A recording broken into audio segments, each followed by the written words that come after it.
तो सभी जिंदा दिल भाई बहनों को आपके अपने आपके चहेते स्वामी जोगिंदर योगाचार्य नेशनल मोटिवेटर लाइफ कोच की सादर नमस्कार। तो प्रिय बंधुओं, उम्मीद करता हूं कि आप सभी स्वस्थ होंगे, हष्ट पुष्ट होंगे। जिंदा दिल तो आप हैं ही। तो जिंदगी जबरदस्त तरीके से जीनी है, जबरदस्ती से नहीं जीनी। बस ये फार्मूला अपना ले अपने जीवन में कि जिंदगी जबरदस्त तरीके से जीनी है, जबरदस्ती से नहीं जीनी।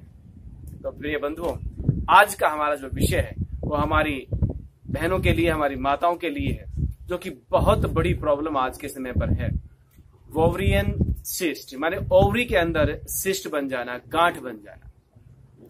और मैं मानता हूं कि लगभग 70 से 80% हमारी माताओं बहनों को इसका ऑपरेट करवाना पड़ता है, इसका ऑपरेशन करवाना पड़ता है। तो अगर आप ये कुछ छोटे छोटे से फार्मूले में आपसे चर्चा करूंगा आज, अगर आप ये कर लेते हैं तो आपको जीवन में कभी ऑपरेशन करवाने की जरूरत नहीं पड़ेगी। तो प्रिय बंधुओं, मेरी माताओं बहनों और मैं भाइयों से भी निवेदन कर रहा हूं कि मैंने पहले भी वीडियो में एक बार बोला था कि जितनी केयर, जितना ध्यान, जितना ख्याल हमारी देवियां माने हमारी धर्मपत्नियां हमारा रखती हैं या हमारी माताएं हमारा रखती हैं, तो हमारी भी उतनी ही जिम्मेदारी बनती है कि हम भी अपनी धर्मपत्नियों का उतना ही ध्यान रखें, उतना ही ख्याल रखें।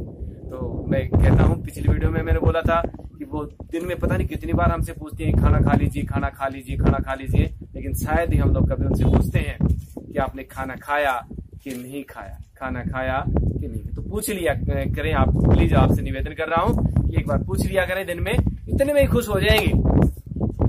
तो चलिए आगे बढ़ते हैं हम। तो हमारी जिम्मेदारी बनती है कि हम उनका उतना ही ध्यान रखें। तो अगर किसी भी माता बहन को ये प्रॉब्लम है या किसी की धर्मपत्नी को या माता को या किसी को भी प्रॉब्लम है, तो आप उनको जो है शेयर करना इस चीज को, ताकि वो स्वस्थ हो, हमेशा निरोगी रहे।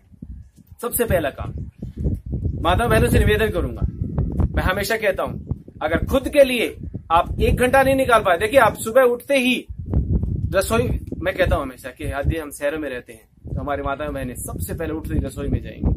अगर हम गांव में रहते हैं तो हमारी माताएं बहनें सबसे पहले उठते ही ठाण बोलते हैं, जहां पर पशुओं को बांधा जाता है, वहां पर जाती है। और शायद मेरी उन माताओं बहनों को पता ही नहीं है कि उन्होंने खुद के लिए कितना समय जिया है। हम सबके लिए लगे रहती हैं, सुबह उठते ही हम सबके लिए लगती हैं और रात हो जाती है, सारा दिन लगी रहती है। लेकिन शायद उनको लास्ट में फिर भी यही सुनने को मिलता है कि तुम करती क्या हो सारा दिन।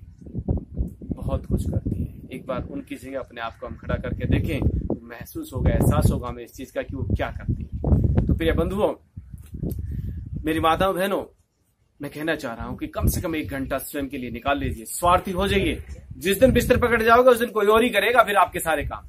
तो इसीलिए 1 घंटा स्वयं के लिए निकालना है, किसी भी कीमत पर। और मैं ये कहता हूं कि जिसको ओवरी में सिस्ट है, जिसको अंडाशय में सिस्ट है, गांठ बनती है, क्योंकि हमारी जो ओवरी है वो एस्ट्रोजन और प्रोजेस्ट्रोजन, ये 2 हार्मोन्स बनाती है, जो कि हमारे शरीर में बहुत अहम रोल निभाते हैं माताओं बहनों के शरीर में। अगर वो नहीं बनेंगे प्रॉपर तो फिर आपको दिक्कत आएगी।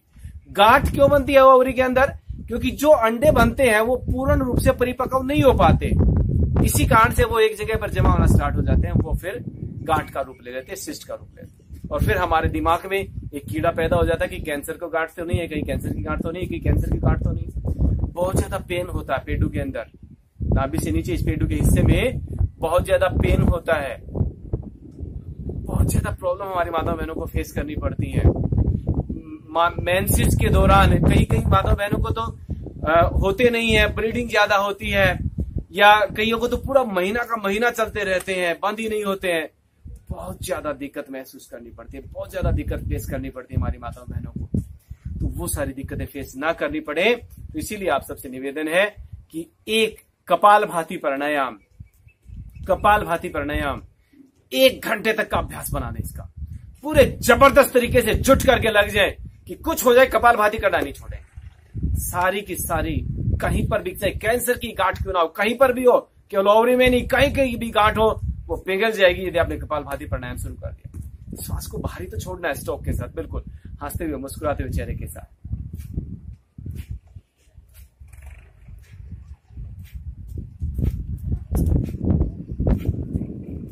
इस प्रकार से आप कपालभाति प्राणायाम करें। 10 minute, 15 minute, 20 minute, 30 minute, 40 minute, 50 minute, 1 घंटे तक का अभ्यास कर दें।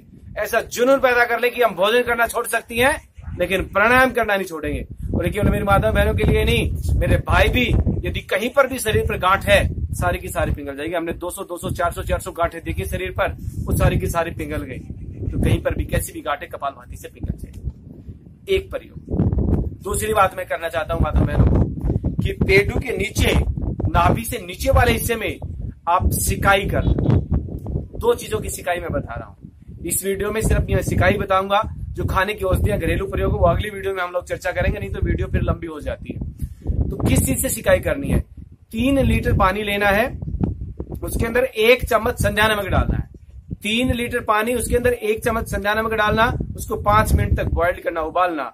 उसके बाद उसको उतार करके नीचे रख लेना। कोई टॉवल लेना, जैसे हाथ पोंछने के जो टॉवल होते हैं ऊनी टाइप के, वो टॉवल लेना, उसको पानी में डुबोना, थोड़ा सा निचोड़ना और पेटी के ऊपर लगा करके अच्छे से सिकाई करना।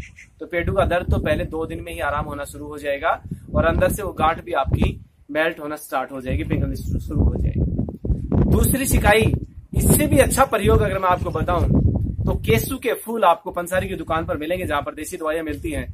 तो वहां से केसू के फूल लेना, उसको भी 3 लीटर पानी में 1 मुट्ठी केसू के फूल उबालना और उससे 5 मिनट 10 मिनट भी आप उबाल सकते हैं।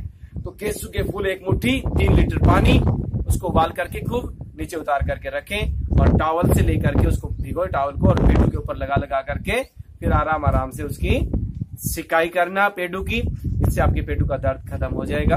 पीरियड टाइम पर आने स्टार्ट हो जाएंगे, ज्यादा ब्लीडिंग होती है वो नहीं होगी, तो धीरे धीरे करके आपकी प्रॉब्लम क्योर होनी स्टार्ट होगी। तो आज की वीडियो में सिर्फ इतना ही रखेंगे। हम आगे की चर्चाएं जो खाने की औषधियां हैं, खाने के जो घरेलू प्रयोग हैं, उनका हम अगली वीडियो में चर्चा करेंगे। तो इन्हीं शब्दों के साथ मैं ईश्वर से प्रार्थना करता हूं कि मेरी सभी माताएं बहनें हमेशा स्वस्थ रहें, आनंद में रहें, हमेशा मुस्कुराती रहें। इन्हीं शब्दों के साथ आप सभी का बहुत बहुत धन्यवाद।